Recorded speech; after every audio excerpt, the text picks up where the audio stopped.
Butch Reed, a gallant man, a man with a purpose, a man with a dream, a man with a goal. Ric Flair, the man with the gold, trying to hang on. Oh!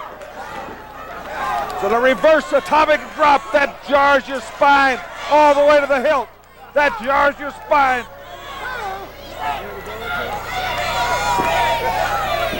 Ladies and gentlemen, we're running out of television time, but we're going to orally keep right on turning with those cameras and stay as long as we can. Ric Flair.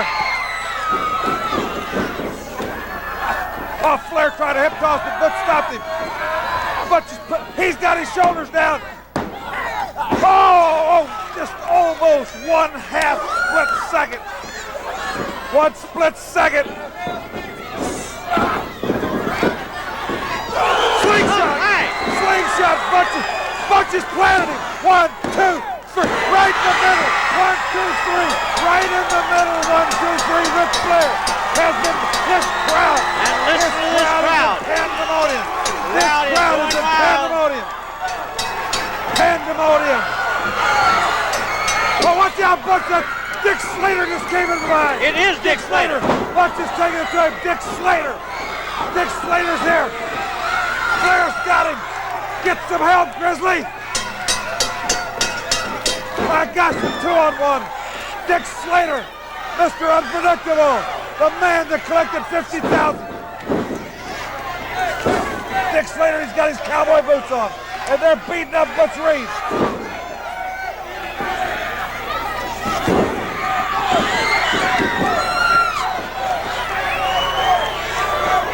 We've got to get some help down here. And Flair just took out the referee. He's going for the pile driver. Flair spiked him. Flair spiked him. Flair spiked him.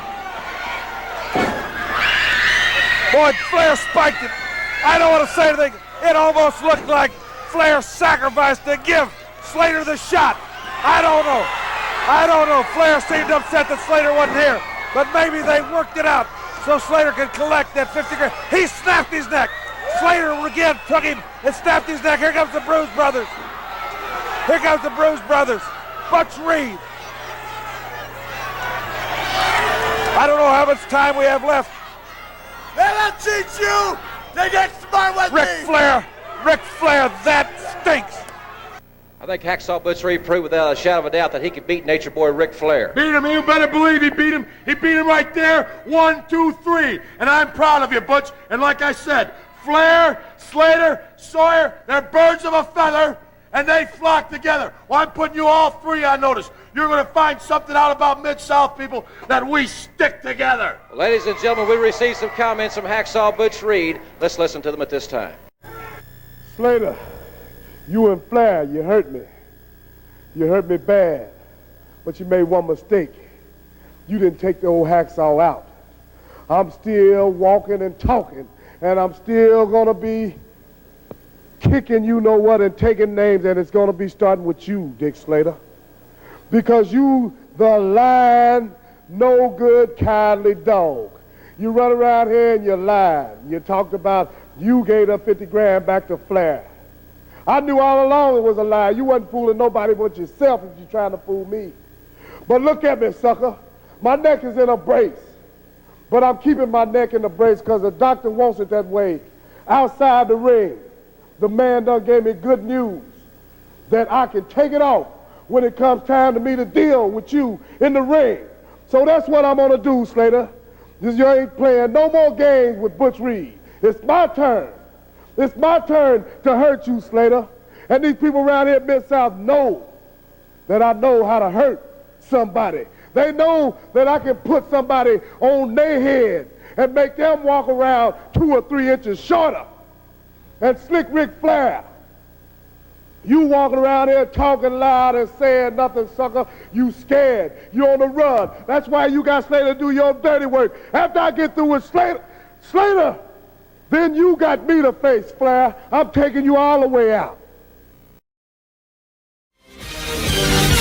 This is the Pro Wrestling Reflection Podcast with your host, the Professor Chalbelo Veracruz. What a run! Mr. Wonderful Tommy Wonder. And I will take the powers of those that have no fear. And the prodigal one, JB. The cream, yeah. The cream of the crop. Now it's time to go back in time in the time machine. The American dream must be wrong. Too sweet. The living legend, Bruno Sammartino. Austin 316 says I just whipped your ass. To be the man, you gotta beat the man. Woo! Look at this. He's I don't believe it.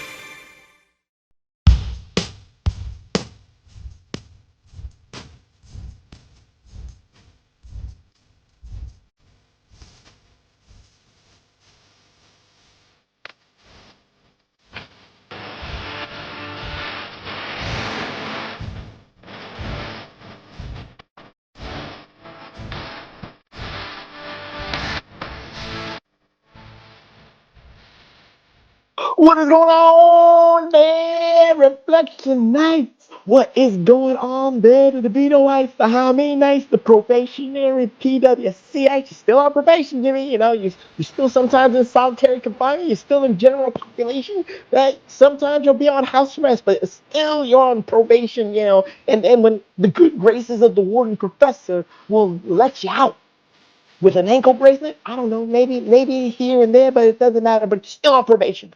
But meaning you're on probation means I'm watching you, Jimmy. I am watching you like a hawk. No Diddy, but I'm watching you like a hawk. Anyway, neither here nor there. Welcome to the PWR podcast here at the Harmony Media Group at Podbean.com. And if this gets uploaded by that slow as a track run, I might be saying welcome to the PWS YouTube Reflectionites out there. This is the Pro Wrestling Reflection Podcast, the truly nostalgic podcast out there in the social media plethora. I know about OVP, I know about other people like Deadlock and all that stuff, but you know what? What we do differently here is we celebrate the past, but give a little bit to what's the nuances of today. We celebrate the movies, but we give a little nuances to the business side. We celebrate the spotlights. We celebrate the rivalries. We celebrate the what ifs. Sometimes we might celebrate a debate here or there, but you know what? I have to think about a debate in the near future so I can whip TW's ass again because I'm already 1-0 on debates. I need to be 2-0 undefeated again. That's another show for another day. But I must introduce myself because I am very like that. I must introduce myself because, again, the hair on my chin there's some grays there. So if I introduce myself in my oh so glorious voice, I'll get a little bit younger or I'll just say, fuck it, I'm going to shave it all off so I can look 10 years younger. I am the most studious one. I am the most effervescent one. I am the most affluent one. But most importantly, I am the most glorious one. The only objective man in this IWC, YWC, PWC, punditry. Why the hell you keep moving shit, man? I'm introducing people. And what the hell you doing? This ain't 3D, motherfucker. Jesus Christ, Reflectionites. Audio Reflectionites. If you do not, subscribe to Big Ray's Twitter. Subscribe to the PWS YouTube network because you see the difficulties that the professor has is trying to keep a straight face, trying to do the intros while this man moves the camera all the goddamn time. He doesn't move it before I say record. He doesn't move it when we stop recording, but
had Hacksaw Jim Duggan, a former football player himself. He had Ted Dibiase.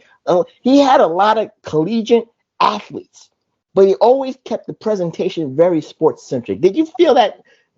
Is this why you love UWF? Is this why you love Mid-South Wrestling to a degree? It felt real. Like, yeah, like one of the things, it happens in this episode, but I'll save it for who.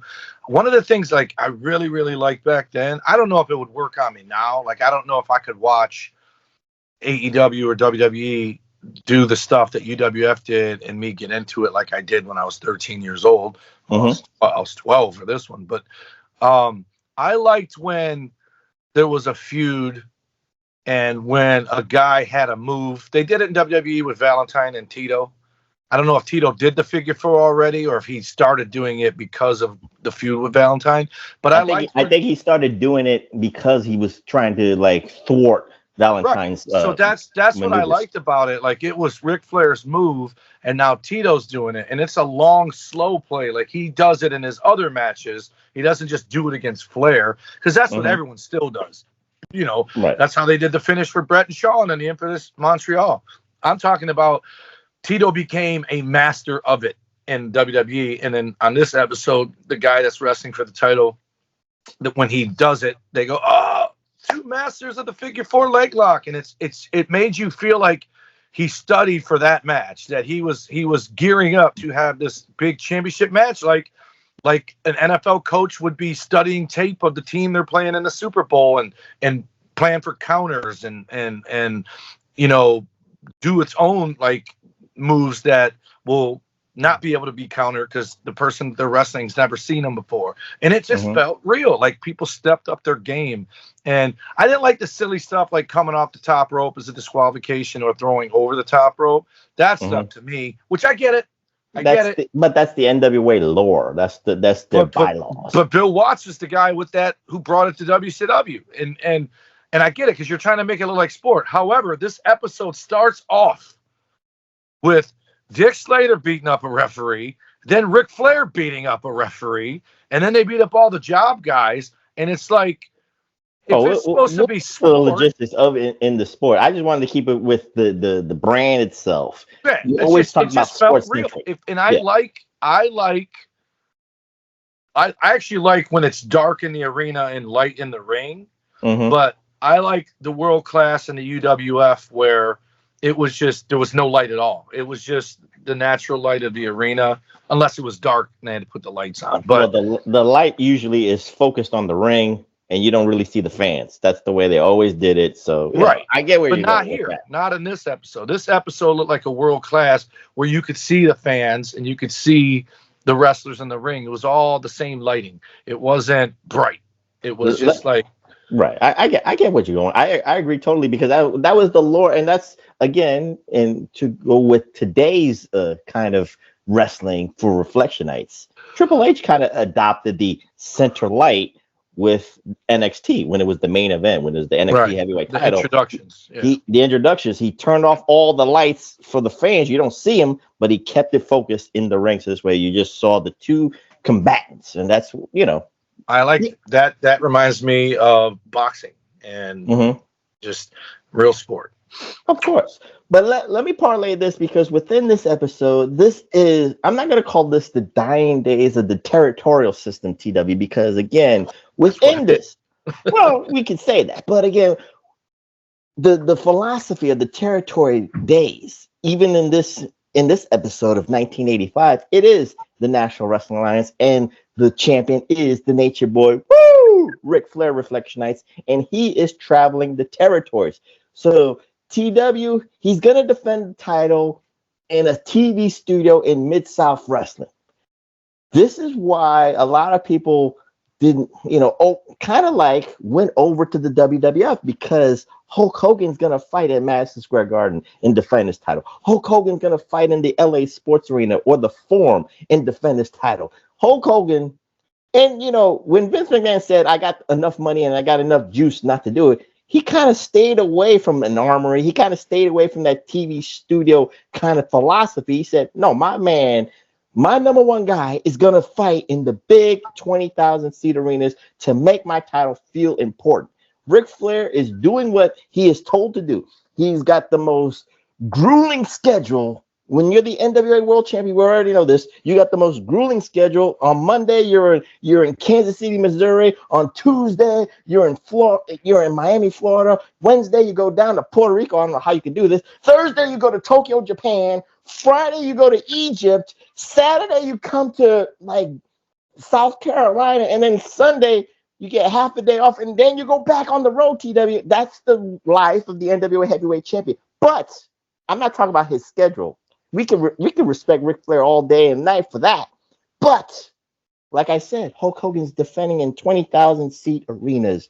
And Ric Flair in this episode, we'll talk about this Reflectionites, but I just want to put my harangue out there so this way TW can retort back, or if he might agree with me. But Ric Flair is defending the most prestigious title, supposedly, in quotes, in the history of professional wrestling in a TV studio. What say you, TW?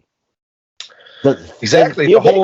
The whole point of bringing a world champion in is to put asses in seats. And if you put him in a TV studio, it's like, well, he didn't really draw. So whatever you're paying him, you lost money because he didn't bring that in if he charged a lot. But but that's also that was their level. Maybe the thought was bringing him into the TV studio would be standing room only, overflow, and then they could move it down the road next time he's in town. Because we all know he's not losing the title, period, let alone in a TV studio. But I figure I'm saying this, and then in actuality, if Bill Watts is booking this right, he's doing the TV studio angle to maybe book for the Louisiana Superdome so he could get 20,000 people. Right. But just the optics alone made people. Well, the match with Butch Reed was at some kind of arena. It wasn't at the TV studio. No, I think it was both at the TV studios. If you really look at it again, the camera made it look bigger to me, and it made it seem. The Omni in Atlanta looked like a TV studio. The TV studios I wrestled in looked like a TV studio. That was that's where you got like. But if you're a good cameraman, if you're a good cameraman, making it look like it's an arena, then TNA does that when they do the Border City arena where they split the show. It's half Border City, half TNA.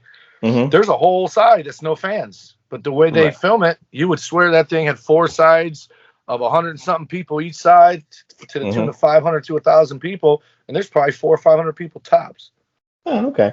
But again, TW, let's put a bow on this. Do you agree with what my assessment about the optics that with Vince McMahon doing what he's doing for Hulk Hogan, and then Ric Flair's just doing his job? Well, those guys aren't dummies. They know if they're getting paid by the gate of a TV studio is not the gate of the LA Forum. So why would they not go? Like I just watched the Iron Claw, and by the way, I get it. Poetic license is a thing, but I don't even know why they made that movie. They changed so much, but like there's a part where they talk. We're going to do a movie review too, so get ready, Reflectionites. We're going to do a movie review. That might be the Christmas movie, The Iron Claw. I'm just giving you that warning. But there's a scene where they just talk about, it's just referenced. It's not a big part of the movie about Kerry going to WWE, and it's like, how could you blame him? Like, how could you blame him when you're wrestling every week at the same place, the Sportatorium? Like, I just watched this other movie. It's not a wrestling thing. It's called He Didn't Die. It's Henry Rollins. And I'm not going to give away in case anybody wants to watch it, but you finally realize this dude's been around for thousands of years, and nothing impresses him anymore. He's just bored, right? There's no way Kerry Von Erich. Dude, I can see why Kevin would stay, because if you watch this movie, if what they tell you is true, Kevin felt a little slighted by everybody leapfrogging him, right? So he probably stayed because he wanted, to the glory. Business. Like, I never got to be world-class champion or whatever, but he also married young, had kids young, so he probably didn't want to leave. But Kerry was like, I'm fucking out, and goes to WWE, but they don't even show that. They just show what happened because of him leaving. And it's just everything. We're not doing a movie review. I know. Okay, I'm just saying. But what I'm saying is, if every week you're wrestling in a TV studio, I'll tell you what, that's probably why the UWF was created, was because those guys like DiBiase and Duggan, they were probably getting pulled at way before 87, 88 when they finally did go to WWF. They were probably being tempted to go there long before it, but they're loyal. There's those Southern dudes that are loyal to the cause, and they went from Mid-South to Universal, and they wrestled in arenas that look like world class. Like you tell, there's levels to this. So first you're loyal. then it's convenient because you're local, so this way you can go home and be with your family and maybe you have a routine then to come back to the TV studio or to go to the nearest arena that's 10,000 seaters. So it's very convenient for all parties involved. Then you see what the other guy's doing, Vince McMahon going all over the world, and then the wrestlers, they're not in the war with each other. They're helping each other. They talk on the phone and say, yo, you know what this Hulk Hogan show made me? I made $50,000. Right. Who the hell did Bill Watts give me $50,000? He gave me $500 and a hot dog and subscription. I don't know, whatever the case may be. But you got $50,000 career. Yeah, that could be a career. That's a career year, but you get a no. The entire time they wrestled totaled $50,000, not a year. Don't insult Bill Watts like that. But anyway, dude, those guys are making $200 a night, maybe. Okay, I'm just saying. But again, I'm just being nice here. It's like the Iron Claw, a little bit of creative licensing that the professors do. But now let's get into this episode, TW, of this, because it starts with a barn burner. Because again, the Nature Boy Ric Flair is in the Mid-South area, and there is no Four Horsemen here. There is no Arn Anderson. There is no Ole Anderson. Tully Blanchard is not there. So it's kind of funny when you see this, that Ric Flair is here technically alone. But yet within the NWA bubble, the Mid-South people have their own top bad guys, their own top good guys. And then Flair feels out of place, even though he is the NWA champion. And that's the only thing that's connected to them. So I'm looking at this now in hindsight, TW, the 47-year-old Professor Eyes. I'm not looking at this like if I'm, 8 years old, I'm seeing wrestling from, the Mid-South area, like, oh, God, if I had cable, like, this is cool. I'm looking at this now nitpicky. Like, Rick, that if you saw the Carolina stuff, if you saw WCW Saturday Night, Ric Flair doesn't travel alone. He's got backup in the Andersons. But here, make it make sense, TW, because now he needs backup from Dick Slater. And again, Reflectionites, don't get me wrong. I'm the professor. There is a history between Dick Slater and Ric Flair because Dick Slater takes Ric Flair's money no. Dick Slater and Ric Flair had history because Dick Slater, Ric Flair knows that Dick Slater is a mercenary. He does anything for money because Dick Slater was paid by Harley Race to take Ric Flair out in '83 for the Flair for the Gold. And now, 2 years later, TW, Ric Flair does the same thing using Dick Slater to take out Hacksaw Butch Reed. So let's say with all the ambiance, again, make it make sense. No Four Horsemen, no Anderson backup. Now he needs to hire people. Make it make sense.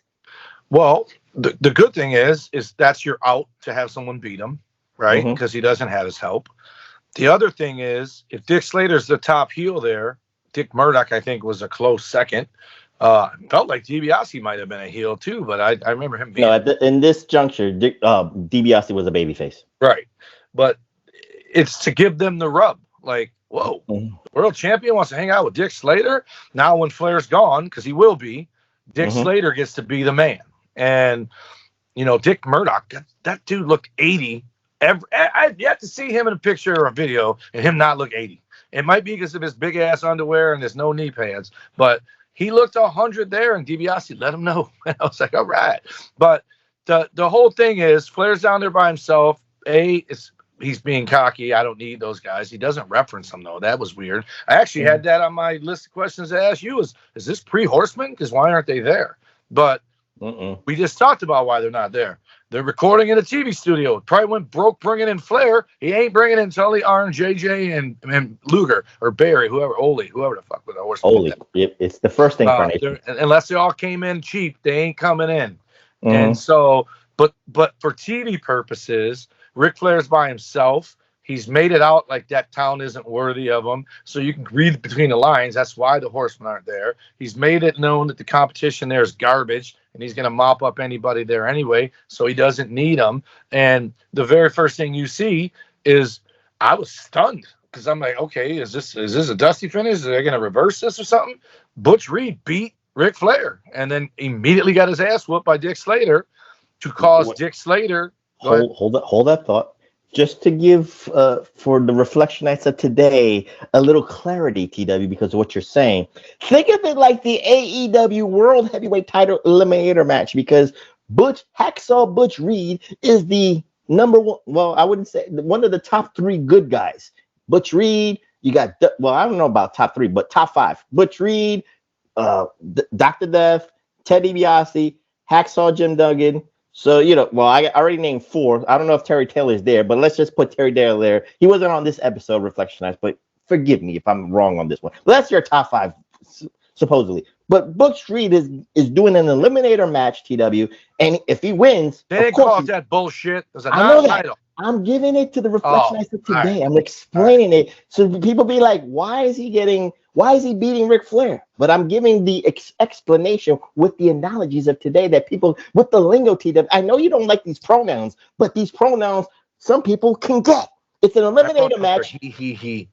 Butch Reed, if he beats Ric Flair, he will get a title shot guaranteed at the next TV taping. And now, TW, he does beat Ric Flair. This is what you talk about, like within time. If it's not for the title, you got to give people a reason to pay for, to come back. So Butch Reed being one of the top 4 or 5 good guys in the territory, he gets a shot at this. But now there's a funny thing here, TW, because I sense a lot of racism here. And you got to follow. I didn't. I sense the opposite. I sense a lot of racism here. No, because of the optics. I'm gonna have to parlay a lot of this together because we're gonna talk about a lot. We go front to back, side to side. It's like when you wipe your ass. That's how you wipe. I'm gonna talk about a lot of things, but Butch Reed got hosed with racism. I'm sorry. Yes, he beat the Nature Boy Ric Flair. Yes, he's guaranteed a shot. But then Dick Slater comes and takes him out. He injures his neck. Bill Watts has no choice but to take him out of the next TV tapings opportunity for the title. Now, what happens? Bill Watts' good old boy network comes in and white privilege is front and center. Even though that not $1 million man, but Ted DiBiase is the North American heavyweight champion, which is deemed the number 1 contender. So he's supposed to get a shot. And he's worked a whole year for his dream. He gets the shot there. But that's not the racism, TW. The racism happens when a man, you talked about a little bit of the 85-year-old, no matter where he goes, Dick Murdoch. He felt slighted and jaded that he didn't get the shot at Ric Flair. So he punks out Ted DiBiase. He bleeds him to death. But because of white privilege, he allows Ted DiBiase to rest a little bit, get bandaged up, and still get a shot. Why can't Butch Reed, the black culture, the culture is mad here, TW. Why couldn't Butch Reed wrestle with a neck brace on and go against all the odds? You could do that. I got a theory. I got a theory because they went way too much. Like Dick Murdoch helping Ric Flair made no sense because Dick Murdoch first came out talking shit to Flair, calling him a coward for not wrestling him. Right. Flair's like, you better get with Bob Geigel, motherfucker. I ain't got nothing to do with it. He's like, I'm gonna wrestle that bum DiBiase. But I think, based on what I saw, I could be wrong. I felt that Butch Reed really got hurt because that's the sports centric base of UWF and Mid-South that you love, and that's what you talk about. But I think he really got hurt because what it looked like to me was they had to throw DiBiase in as a replacement. They said it was because he was the North American champion, so it made sense. Then you had Dick Murdoch take issue with it. He had to talk shit to Flair. Then he comes out and tells DiBiase, you're a great athlete. I trained you. I taught everything I know, blah, blah, blah. But you fucked that up. You're supposed to say, I taught you everything you know, but not everything I know. You need to step aside and let me get this shot. And DiBiase's like, you're fucking yesterday's news, pal. And then Dick Murdoch uses old man strength to sucker punch him. I feel like Ric Flair and Ted DiBiase wrestled the exact match that Ric Flair and Butch Reed were going to wrestle, and that the injury was supposed to be kayfabe so that Flair could win by count out like he did, but against Butch Reed. But he really was hurt, and it was really his neck. You're not going to let somebody wrestle with a fucked up neck because it draws. If it ain't already draws, it could become draws. So they had DiBiase get hurt. I got to push back. Okay. This is why I'm saying there's a little bit of racism and white privilege here in Reflectionites. Again, I'm not trying to throw in this stuff, but again, we always merge today with yesteryear. Butch Reed could have said the same thing, could have been so mad at the situation. He's going to get the revenge. We know he's going to get his revenge against Dick Slater. We know, but you're going to turn down the heavyweight title shot, broken neck or not, So no, what? he had to wait. He couldn't wrestle that night. He was released to wrestle a week later. But I'm just saying, the same night, my man Ted Dibiase gets obliterated by Dick Murdoch. They give him time to heal. It was a cut. It was a cut. Wasn't a broken neck. That don't matter, man. And they even give us a PSA, letting us know not to let our kids watch it, because if the band is the tight wrap comes off, it's going to be gory. Dude, you know you could pass out with giving out gallons of blood. You know this. Stone Cold Steve Austin. That's how he lost to Brett. Made him a star. I'm just saying, but again, I'm telling you, I think Butch was really hurt. They had DiBiase get messed up by Krusty Murdoch. And that way, because if they had Dick Murdoch or Dick Slater come out and do it, then now DiBiase's got a reason to want to hit Dick Slater. So now when it all's done, Butch Reed gets Dick Murdoch or Dick Slater. Wait, DiBiase gets Dick Murdoch. Flair gets on a plane out of town because he exceptionally defended his belt. But put it this way, Reflectionites and TW, see if you agree with this statement. Because again, like I said a couple of minutes before, Ric Flair feels out of place because these guys are the Mid-South guys. So again, you got to have stories and situations with these people in conjunction with each other. Butch Reed needs to have a program with Dick Slater to get his revenge. Dick Murdoch and DiBiase might fight for the North American title a couple of weeks later, but at least they got something set for the Superdome with those four combatants, if you will. Right. Ric Flair will just go back to the Carolinas and do what he's done. He's successfully defended his belt. So he's out. I understand that. I'm just saying there's still racism. You got to acknowledge the racism. Well, there's only one black dude. The only other, they had the black tag team that were, I don't know they look like a fake. The Bruise Brothers. Fake Abdullah the Butcher and a fake Coco Beware. I'm like, man, these aren't so many guys in this show I've never seen before and haven't seen since. They went on to do nothing. B. Brian Blair's partner. I don't know who that guy was. Although there is a guy at the end of this show that I know who he is.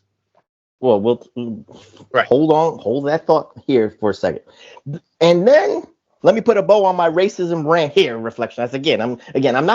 I'm not a progressive. I'm not Team AOC. I'm not Team Democrat. I'm just calling it like I see it because I am the most objective man in this IWC, YWC, PWC punditry. TW knows this. I'm not a Democrat. I'm an independent. But did you see the flags, TW, in the studio when the lights were on? No. Oh shit! You missed it. Go back. Rebel flag. Oh yeah, it was everywhere. It was all. I'm just saying. Somebody like Butch Reed probably had it on his wallet, just like Outkast. I'm just saying, people like Butch Reed got to look at that flag. People like the Bruise Brothers, Pork Chop Boyd, and whatever his tag team partner name is, they got to look up and see. It was not one flag, Reflectionites. It was a whole plethora. It was like I saw the Robert E. Lee flag. I saw everything in there. I'm just saying. Here's the problem, Professor. Okay. Those guys didn't have a problem with that flag. It's the modern day Karens. It's the fucking liberals who made you all afraid of that flag. Them dudes down there, that was their home. That flag, that's like me and you representing, looking at the U.S. flag and being, that's where I'm from, right there. That's all it was. And some soft motherfucker had to say, that wouldn't represent the slavery. No, it didn't. And that war was about Texas. It was about Texas first, and then Lincoln pulled the old switcheroo. I'm just calling it like I see it. But here's what I'm telling you why you're wrong. Here's why you're not being objective. Mm-hmm.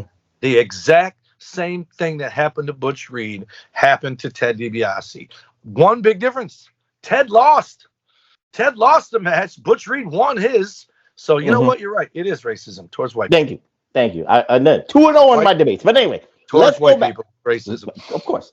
Let's go back to the beginning of the show because we have another quandary here because there's multiple hacksaws in this show. We got Hacksaw Butch Reed going up against Ric Flair, but we also have somebody in the studio with Jim Ross and Joel Watts, and that is Hacksaw Jim Duggan and TW. Hacksaw Jim Duggan is pissed off at Dick Slater. He is pissed off at Ric Flair. So before we talk, we can talk about Hacksaw Jim and merge it all together, but I want to talk about the match between Butch Reed and Ric Flair first, because again, this is a showcase of what the responsibility of the NWA champion is supposed to do. He's supposed to level up somebody like Hacksaw Butch Reed, who is a territorial, the territories good guy, and hopefully he can sniff that NWA Heavyweight Championship. He can sniff the responsibilities and get the paydays that the NWA World Heavyweight Champion deserves. Again, I don't want. Again, we can laugh about racism about that stuff. Neither here nor there. But Ric Flair's job is to make it believable that Butch Reed might be able to win the NWA Heavyweight Championship at a later date. Talk about that match and talk about did Bob Geigel, did the Crockett's, did the NWA Board of Governors could you see them see something in Butch Reed to say maybe we can vote him in as the NWA World Champion? I know it's hindsight, but forget about that shit. Well, we had one big giant thing going on that hadn't happened yet. Apparently didn't count until Kofi did it, even though The Rock did. But there'd never been a black world heavyweight champion. And you're in the South. There's a lot of black people in the South. There's a lot of black people in the North, too. But where they're at, their bread and butter, who's coming to see them. And you can even see it in world class. That was a pretty mixed audience, right? So it would absolutely be beneficial. You ain't getting NWA to do it. But, yeah, it'd be smart for them to say, hey, because they would have made headlines for that. You know what I mean? Like, they would have got national news for having it the very first black world heavyweight champion. And Butch Reed was good. This is not a conspiracy theory, but TW might agree with this, Reflectionites. If Junkyard Dog didn't jump to WWE, Junkyard Dog, he might have gotten the chance to be the NWA champion, like you're talking about, the first black NWA heavyweight champion. Go ahead, TW. I'm sorry to interrupt. Yeah, because he was absolutely loved. And that was the thing I paid attention to in this Butch Reed match, because it kind of starts off already in progress, and they're doing their thing. And the crowd's kind of sitting on their hands a little bit, but Flair's not really taunting them. But as soon as Butch Reed starts fighting back, the crowd gets into it. And everything he does, the crowd is popping for. But I caught something in this match. I've never seen the Kerry match full through. But I do know that he won with the backslide. And basically, Ric Flair had the Kerry Von Erich match with Butch Reed. He did the backslide, everything, but he beat him with his finisher, which was like a shoulder tackle because they pushed him as a football player. But like not the dug-in three-point stance, the off-the-ropes flying shoulder tackle, like shit like Ron Simmons and Butch Reed did as Doom. They did it together. But he did good. I think Butch looked nervous a couple times, and I was like, I don't know how long he'd been wrestling by then, but he either looked nervous or green. But the crowd bought it. They were into it. They reacted when, like, they didn't do a yay boo spot, but when Flair hit him, they didn't do shit. And then he hit Flair back, they cheered. And then anytime it went back and forth, they cheer whenever Butch hit Rick. And it just, I think if it was a test, again, Butch Reed didn't leave much long after that either. He ended up going to WWE I don't remember what year it was. 2 years later. 2 years later, yeah. But I think he really got hurt in that match because they made it too odd, because he could have just wrestled DiBiase and beat him in a regular match. There was no reason to have that heat other than to make him injured, is what they were trying to do with Butch Reed, to be the reason he lost. Because you don't want your champion just to lose to Ric Flair, because then it makes your champion look weak. It doesn't make him elevated. But it's like we said, Bill Watts has got to make stories and sell tickets for a Superdome show. I know, but I think DiBiase got the opportunity because Butch Reed did really get hurt. Otherwise, it would have been Butch Reed wrestling the same match, but it would have been Dick Slater costing him, not Dick Murdoch. Right. It wouldn't have been DiBiase. It would have been Butch Reed, but I think he really got hurt, because even in his promo afterwards, he said, he didn't even say next week. He said, whenever the fucking Omni show was, or whatever they were talking about doing the show, he said, don't say Omni, say the Superdome for all the Reflectionites. Yes. Right. So he says, I got to keep this brace on. He goes, when I'm out of the ring, but I've been given permission to take it off when it's time to deal with you in the ring. But he was saying in the future. And so basically, see, I made the mistake of this shit ending and another episode started, and it was it was the same Michael Hayes and Kevin Von Erich, and Kevin got hurt, so he had to replace him with a football player. But it was against Terry Gordy and some other guy. I can't remember who his partner was. Well, I Reflectionites. I give him one link. It's one show. I know what I give him. You gave me two links for some reason. No, I didn't. Well, I gave you to the same show. No, I didn't. It was the same thing. Trust me. It was on there twice. Jesus Christ. See, this is what TW. You know what it is? You sleep a lot. That's what it is. You sleep during the links I give you, and then when you wake up, then you think it's a second link. It's not. It's the same link. I never do that to you. I never would do that to you. But anyway, Now you made me have to watch the match again, because then you say, well, they just redid the Parade of Champions 1984 between Butch Reed. No. I'm saying we always talk about how Flair has the same match. He has a match versus a guy Ricky Morton size, a match against a guy like Sting and Luger, and then he has a match against guys that are Steamboat or Butch Reed or Kerry Von Erich size. He does the same spots depending on the size of the guy he's in there with. Like if he's the big guy, he doesn't have Ricky Morton press slam him. But I feel like he did the backslide because that's how Kerry won. And that was the other thing about UWF. And guys had finishing maneuvers, but first of all, they didn't walk around calling them finishing maneuvers. We just knew if that move got hit, oh shit, it's probably over. But we also thought it was over every other move they did. We thought there was a chance the match was going to be over. Now we're just programmed that it ain't over until somebody hits a finish. And by the way, it still ain't over until they hit it 5 fucking times. So it's a different thing. But back then, you could win a championship on a fucking small package like Steamboat did against both Macho Man and Ric Flair. You can win with a backslide. Hold up for a second. Let me ask you this question, because are you looking at this through the prism of today? Because Butch Reed, a man with 23-inch guns, a man who's 270 pounds, beat Ric Flair with a roll-up? Does that not look believable, or he needed to No, he didn't win with a roll-up. He won with a shoulder tackle, his finishing maneuver. But he did a false finish with the backslide. Oh, okay. And by the way, he's 260. Flair's 240.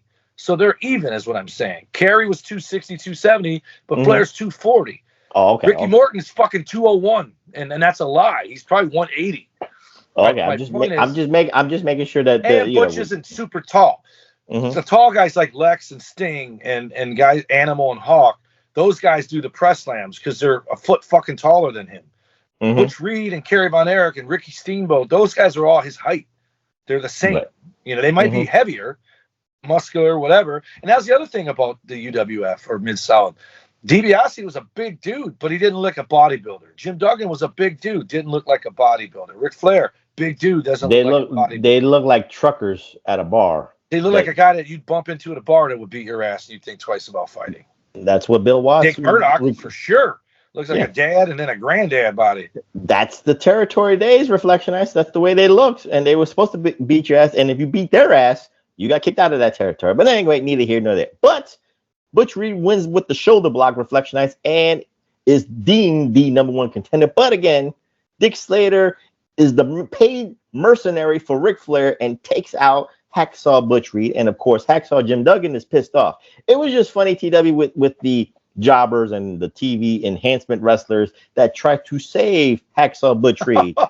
Again, another level of racism. Why does Hacksaw Jim Duggan want to say you got a friend in need is a friend indeed, but that friend could have went there. He was there. He was. Yes, he was. He wasn't there that night. He was on vacation. Jesus, again, tries to. He was getting his eyes straightened.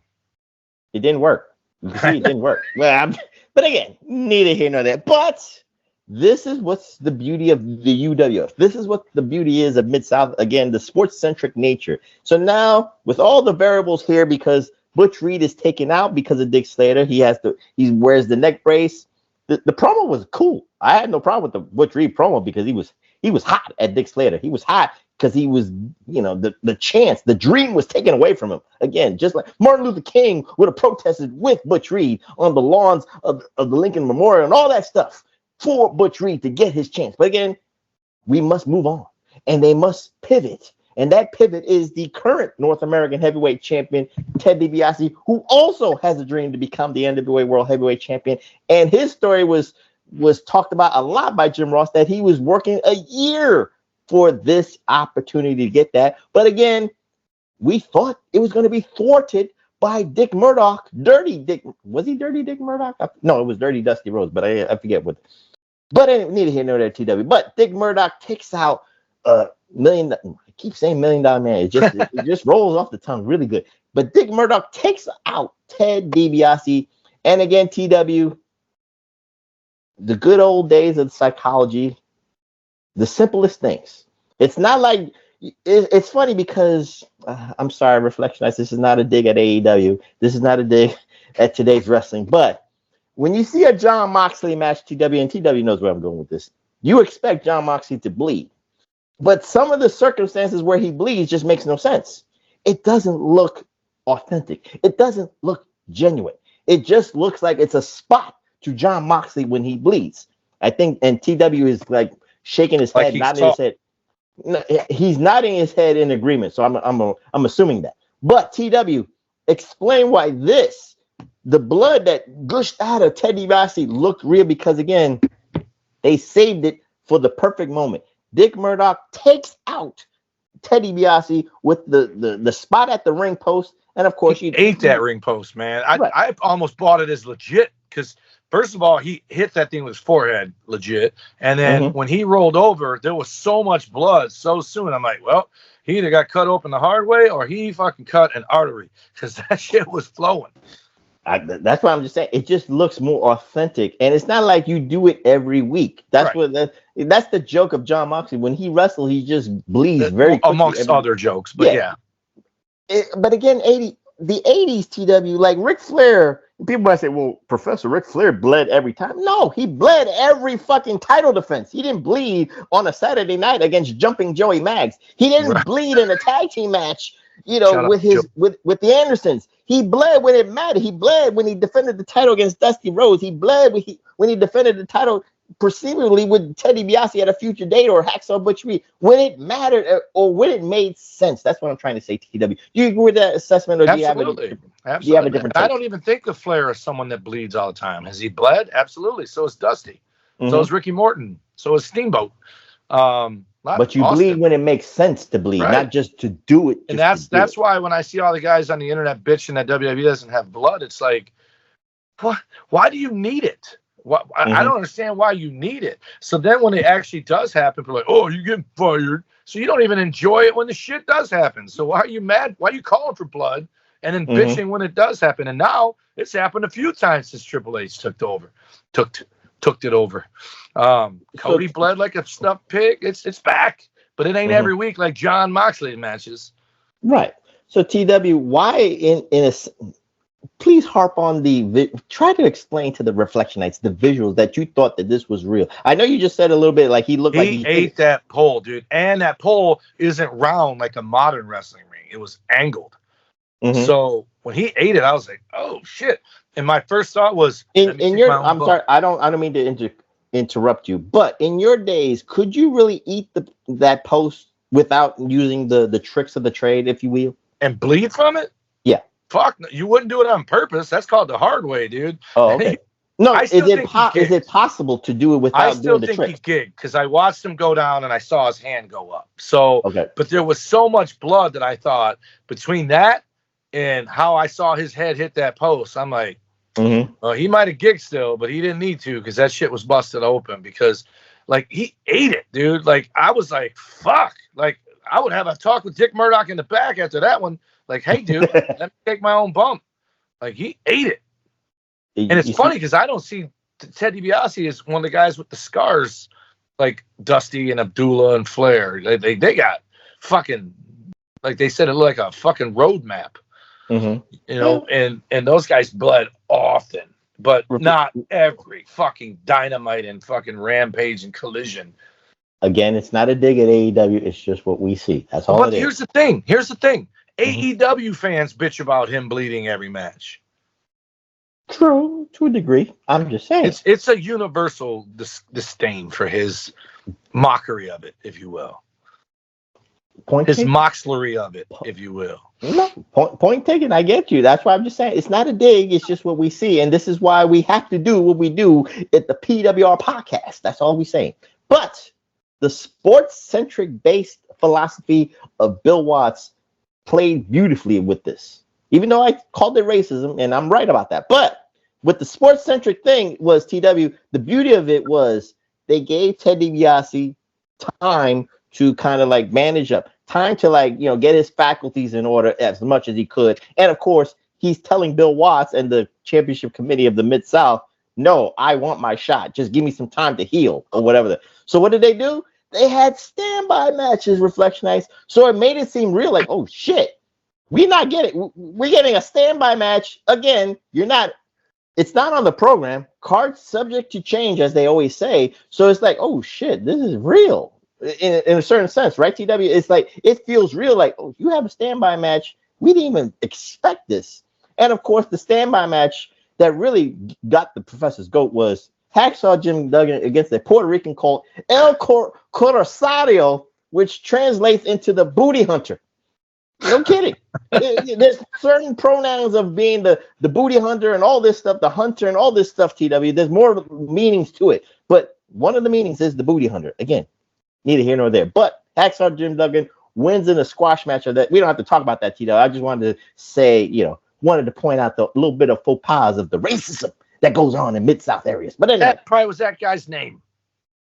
That was the given name for his wrestling name. But again, that's not his last name. That's not a family name. The Booty Hunter is not a family name. Sorry. Yeah, Sorry, Nassau. He probably was trying to be called the Booty Hunter. Trying to get some ass. He should have just been called the Booty Hunter instead of that. I just hated that. But anyway, let's get back to the Booty Daddy. Let's get back to the main event here at the UWF Mid-South card for November of 1985 TW. It is for the NWA Heavyweight Championship of the World, and it is Ric Flair defending against Ted Dibiase. And again, Ted Dibiase wanted this. He was not going to give up his opportunity of a lifetime. This is the way Jim Ross has said it. And of course, TW, we have to acknowledge Jim Ross puts feeling into this when he says it. When he's been working on this for a year. He can taste it. He can taste the dream to become real. Jim Ross adds enough sizzle to this match to even accentuate how big, how meaningful this title shot is for Ted DiBiase. So what say you about all the variables of this match between Ted DiBiase and Ric Flair? The funny thing is, and Bill Watts' kid kept fucking it up more than anybody, but they kept referring to it as a North American Heavyweight Championship match. Dick Murdoch referred to it as the North American whatever. And then finally the ring announcer says, he goes, the NWA World's Heavyweight Championship. It's like, how do you, and again, it's their main belt, so they're probably just on autopilot saying it. But yeah, I mean, it's a no-brainer to DiBiase. And that's when he said to Dick Murdoch, hey, man, I've been a North American champion more times and longer than anybody in this place, including you. You're yesterday's news. So who better than to get the shot when the guy who earned it couldn't compete than Ted DiBiase? And he, hey, man, I waited a year for this. Hey, I'm just bleeding. It ain't like, I can't wrestle. And then, of course, it went on to basically cost him the match. But it was all one big, long, nice story being told. And again, even after the match, before we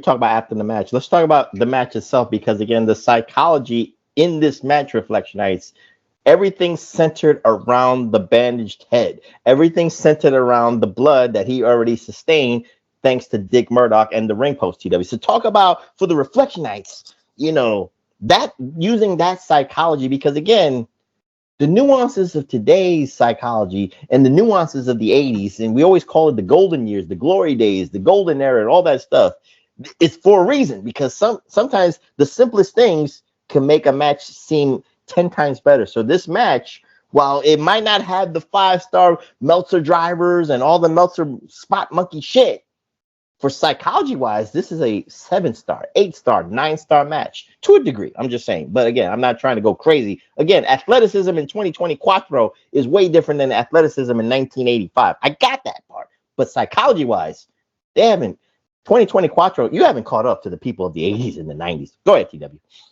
Well, that's the thing. Here's the other thing that you have with an injury, right? Like the modern-day version of this would be, I think Candice LaRue did it, where whoever she was wrestling, they were in a tag match. The girl hurt herself, and she made Indy tag her in and came in and just immediately went after that leg, and that's how they won. And Indy was upset by it, like, what are you doing? And then they finally did the heel turn. But that's few and far between. What you have here is, if DiBiase had wrestled Flair before, and they had a match, who knows, maybe a year ago, that's why he's been waiting a year to get it, or whatever, or when they have one down the road, and they will, because he's the North American champion and he's the traveling world champion, it makes it to where they have a completely different match. So they have your little 5-star power slam, suplexes, top rope, double axe handles, all that in one match. But because of the injury to DiBiase, now you also This is why people hate Ric Flair. He's an opportunist. He's 30th player in the game. He's trying to win by attacking this guy's weakness, which the flip side of that is, well, then the guy shouldn't wrestle if he's got a weakness. So why are you mad at Ric Flair for exploiting the weakness when he's the one that chose to get in there, right? But because of all the other stuff Ric Flair does, people just love to hate him. And so now they have a match where it's Flair trying to go for this injury and Dibiase trying to prevent that. And it's a sidebar to their match. They still do good wrestling stuff, but it makes it a completely different match than the one they had last time or the one they'll have again, because it's different because that injury's there. And once it's gone, the next match will be something else. And in Arn Anderson style, you can have someone attack him and ruin his leg. And now that match can be all you working his leg, as the other one was you working the cut. So it's all part of the. And here's why it's a 5-8 star match, like you just said. The only thing that requires a match to be good is the audience invested in it. That's it. That's it. And if they think DiBiase is going to get hosed because of this cut and they're oohing and on every near fall or every attack on that wound, then they've done their job. And then when the match ends the way it does, it's explained the way it ended, is explained perfectly. I like what they did as opposed to what I thought they were going to do. Because DiBiase hit him with a finisher and then couldn't pin him because he lost so much blood he couldn't lift himself back up to pin him. And then he got the second win, and then they went home. But if the audience is into it, I don't give a shit what Dave Meltzer rates it. The audience there is what's telling me what they're thinking. And 99% of the time, Professor, you and I being fans of wrestling, not fans of monkey spots, if that's in the match, so be it.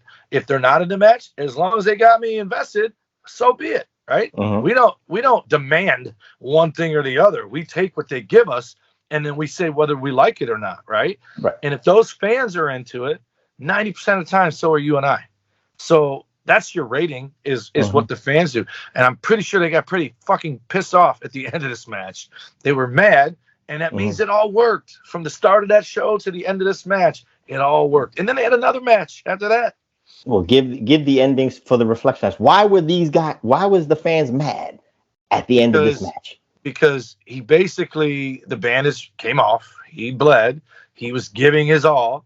I can't remember what his finish was, but it was something off the ropes. And when they landed, they were like, he hit his blue, blah, blah, blah, blah.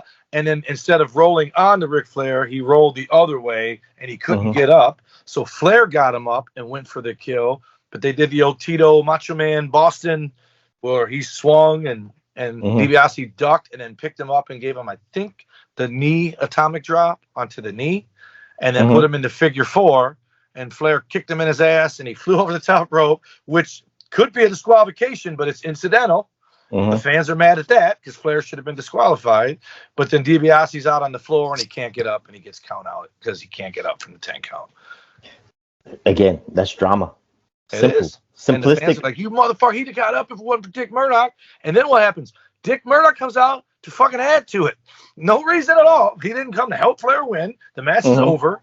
And then he beats up DiBiase some more to set up Dick Slater and Butch Reed and Dick Murdoch and DiBiase at their next big show.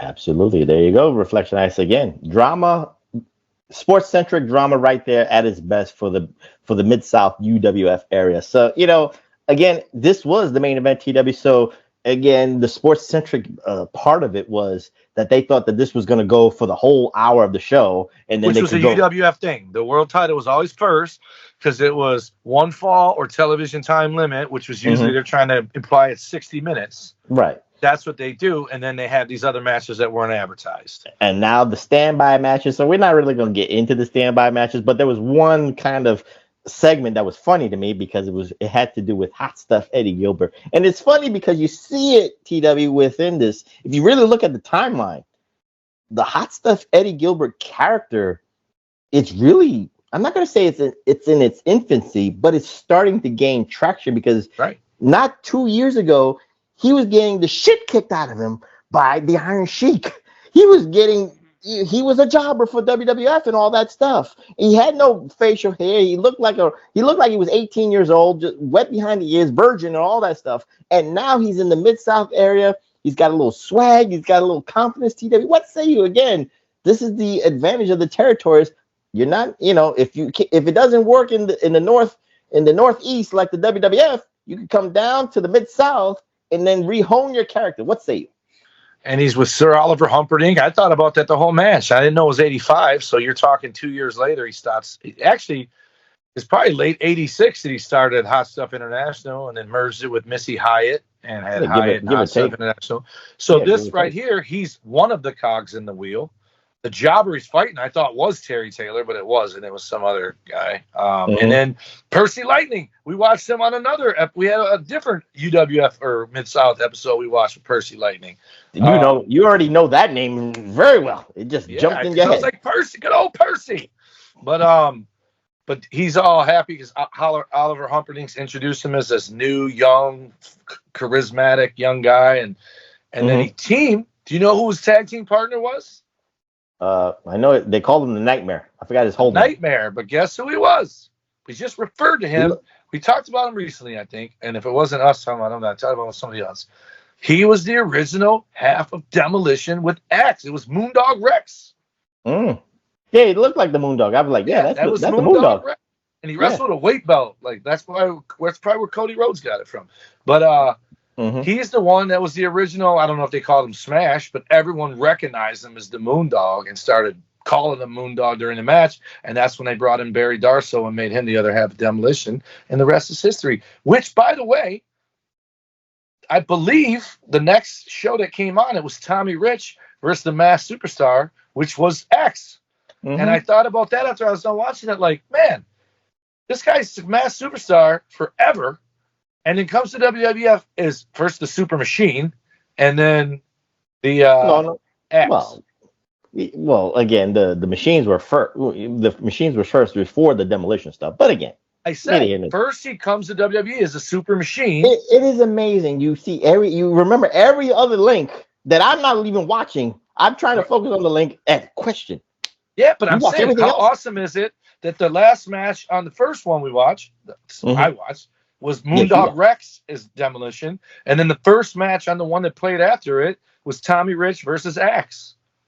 That's cool shit. I didn't finish watching the whole thing. But in that episode, Michael Hayes was a babyface with Kevin Von Erich. And Von Erich got hurt. So he brought in a football player. Can't remember his name. He looked like a black version of Angel of Death. Remember the Angel of Death from World Class? Yes, I did. Who looked like Empty Promises from the Great Space Coaster. You ever watch that show? Vaguely. He's the main bad guy. Empty Promises. Ha, ha, ha, ha. He promised you shit, not do it. It's amazing. Reflectionites. He's watching every other show and remembers everything else, and I'm not watching it. So I'm just going along with it. I'm rolling along with the punches here. I'm telling you, this match, it's Eddie Gilbert and fucking Moondog Rex Demolition. Yes, but everything else happened. I'm just saying, everything else, you just saw everything else after that. This is after you wake up from your nap. I know this. I know you too well. I didn't nap today. You did not nap? I didn't have to take my kids to school. Check this out. My therapy session's at 9. I set my alarm for 9 because I didn't have to take my kids to school at 7:30. And then I thought my therapy session was at 10. And at 9:15, I get a text. Hey, man, what's up with our session today? I'm like, oh, shit. So I had to run down here. My iPad was dead. Had to do it on my phone. Charge my iPad for you and me to do this show tonight. And then told her, I'm like, I thought our shit was at 10 o'clock for some reason because my whole thing is thrown. I woke up at 8 without my alarm. But I had the worst thing happen to me ever, and I turned it into a good thing. You know what happened to me? My favorite playlist I listen to on my Apple Music was 457 glam rock songs. And I was like, I can't believe I don't have AC/DC on here. So I put on 10 or 20 AC/DC songs, and then I hit play, and I'm listening. I'm like, why is it only playing AC/DC? Because it's on shuffle, and I looked. When I added the AC/DC, it deleted the other 450 songs. Jesus, so I spent the last 3 days remaking that playlist, and now it is 961 songs. I can listen to that shit on Monday and not hear the same song again until Thursday. That is called motivation, Reflectionites. But now let's put a bow in this hot stuff Eddie Gilbert thing. Not the match, TW, because again, let's put a bow on this because he won with the hot shot, which is also the stun gun. But we've seen a diamond in the rough. And again, let's put a bow on this for a hot stuff Eddie Gilbert because the segment he was promoting, again, he was like, all the girls want him. Every girl in the Mid-South area wants him. And there was this contest about an essay contest, Reflectionites, 50 words or less. Why do you want to hang out with or have a night with the hot stuff man and all that stuff? So again, he's honing his craft, TW. Again, it's simplistic in nature. And again, what didn't work in WWF in the Northeast, he go down to Mid-South. Not a lot of people know him. So this is the advantage, again, not of the nationwide cable distribution, but again, another territory that doesn't, they might know him from the Appomattox, but they don't know his like plate of work. Let's say, TW, about the advantages of the territory system to a degree of honing your craft. I would say, well, the advantage is perfect because even the guys that do make it in WWE, they got there because of what they did in the indies the territories. What I think was the problem for Eddie, which is good for me as far as I'm concerned, because of what happened with Terry Taylor there. By the time he gets to WWE, well, by the time he's a star in UWF and then NWA to go to WWE, it's the land of giants. And the dude's 5'5". So he would have been Max Dupree and if he was stuck around, right? They would have made him a manager as opposed to a wrestler. And a lot of guys, Bobby Heenan was a wrestler. Jimmy Hart wasn't. Jim Cornette wasn't. Some guys just want to be managers. I came up with guys that's all they wanted to be. Jeff from TNA, he wanted to be a manager. He did not. Did he take bumps? Yes. And they were horrendous because he was not a wrestler. He was a manager. But that made it look better because when a wrestler takes a bump, it looks like, okay, he can get up. When a manager takes a bump, it looks like he's dead. And that's how it should look. Same with a ref. So Eddie Gilbert, the good thing about what he's doing, A, it's localized. B, his look isn't really Ken from Ken and Barbie. It's more Duke Boys, and in the Mid-South, that look, the bleach blonde hair with the brown beard, that shit's going to get over down there because that's what their men look like. They're not bleach blonde. Their hair's light from working on the fucking ranch all day, and it just lightens up, and then their beard stays dark. And that's what women are attracted to down there, man's man. Whereas he's trying to be a pretty boy, but the reality is he's a pretty boy, man's man. And in WWE, he would look like a child among those other guys. So it's always, again, it goes back to today. Everybody thinks when people criticize AEW it's because they don't want them around. No, I promise you, most people criticizing AEW started out criticizing it because they want it to do better so it is around, right? They don't want to see it go away. But now people criticize it because there's such whiny bitches between the fan base and Tony Khan that now you're just like, fuck all you guys.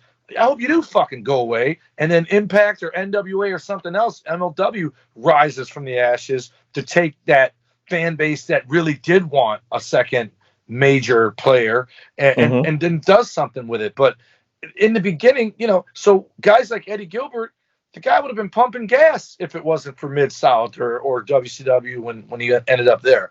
He would have been pumping gas. So it's awesome for us as fans. I just choked up a little bit. That dude, man, I don't know what it is about Eddie Gilbert, but he's one of those guys. You talk about untapped potential. This dude's on the Mount Rushmore of it, but only because he cut his own life short, right? And then he became a booker for WCW, so he really didn't wrestle that much. But I think I told you this before. One of my favorite matches ever, and I got to tell Bobby Fulton this. It's Bobby Fulton and Tommy Rogers versus Eddie Gilbert and Ron Simmons in the finals of the U.S. Tag Belt Tournament. It's one of my favorite matches to this day.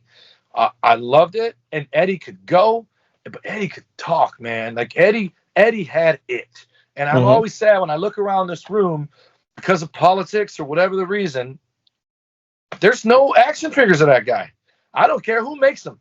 The second I see an Eddie Gilbert figure, I'm pre-ordering it with the rest of the clowns and getting it because the guy deserves so much more. This is just hindsight, or maybe this is just my own conspiracy theory. Maybe Missy Hyatt is just protecting the estate of Eddie Gilbert. Because there's no figures of her either. Yeah. There's nothing of her either. Yeah, so she's very protective of it. I can't recall that.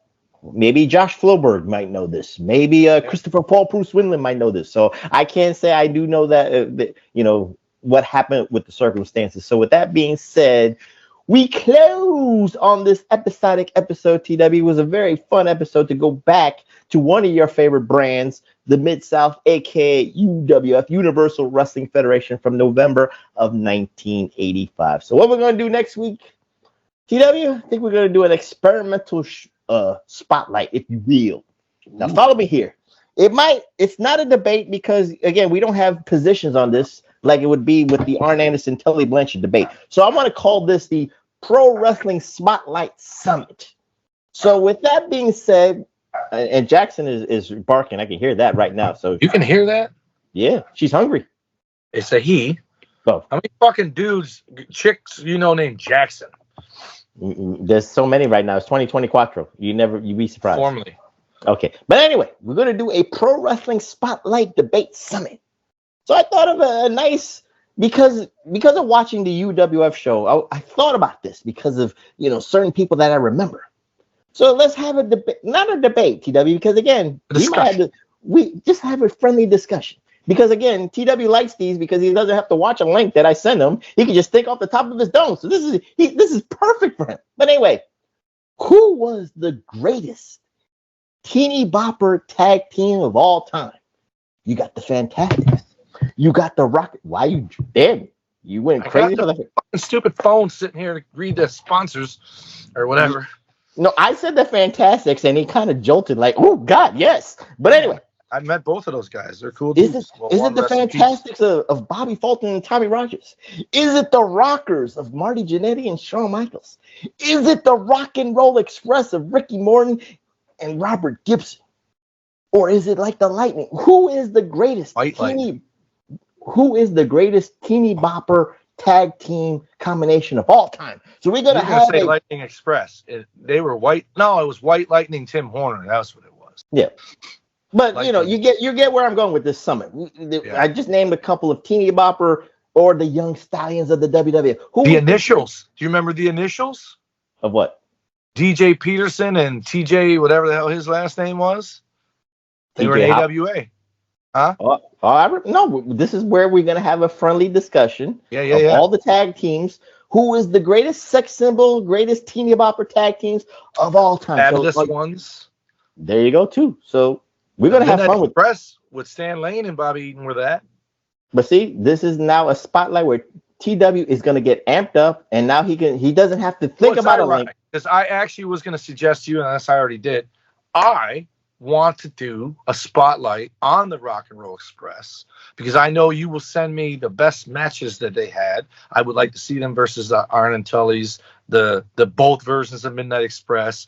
We've already seen them against the Bulldogs. Maybe they ever worked the fucking Road Warriors. I don't know.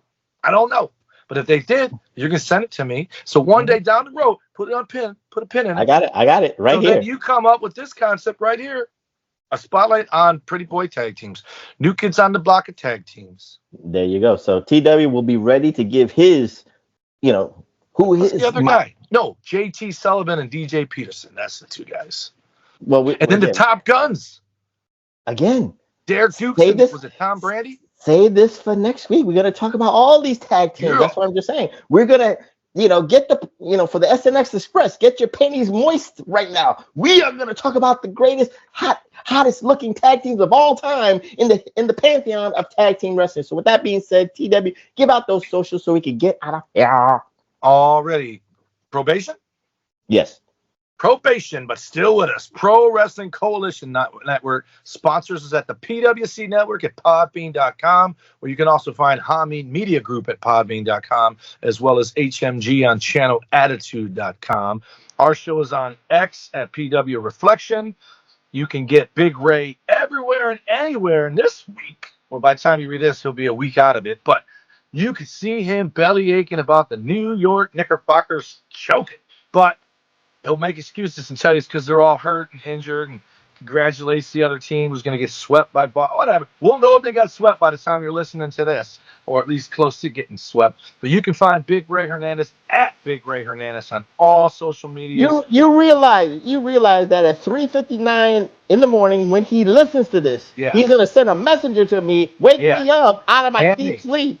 getting can pissed message off. me too. He can tell me to fuck off 3 hours after I sent crying emojis. I'm just Of saying, myself crying. I wasn't even talking about him crying. I was mad at what he said about me.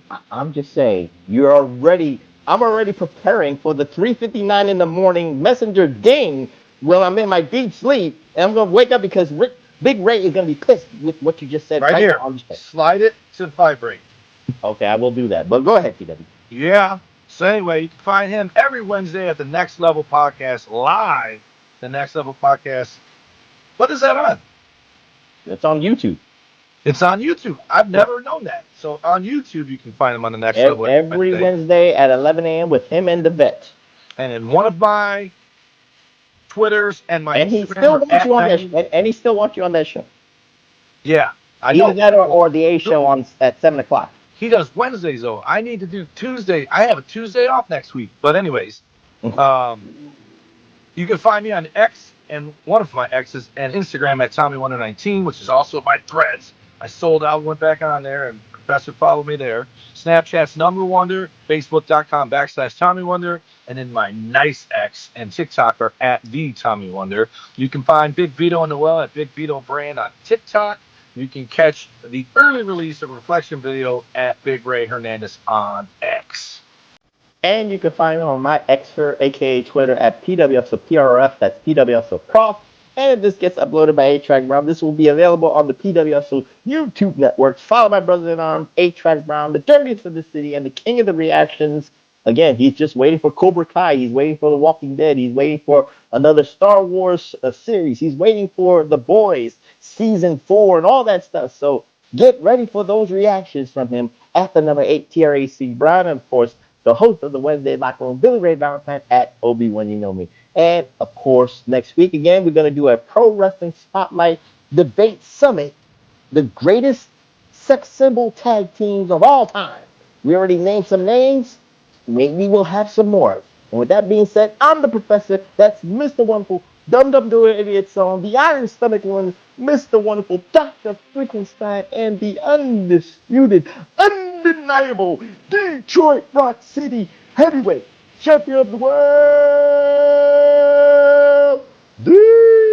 Tommy Wonder saying good night, and we'll see you next time here at the PWR Podcast at the Hameen Media Group at podbean.com. Peace. What's that? That's too. You're supposed to do a Duggan. Oh shit! Yeah, I was trying to think of somebody. I should.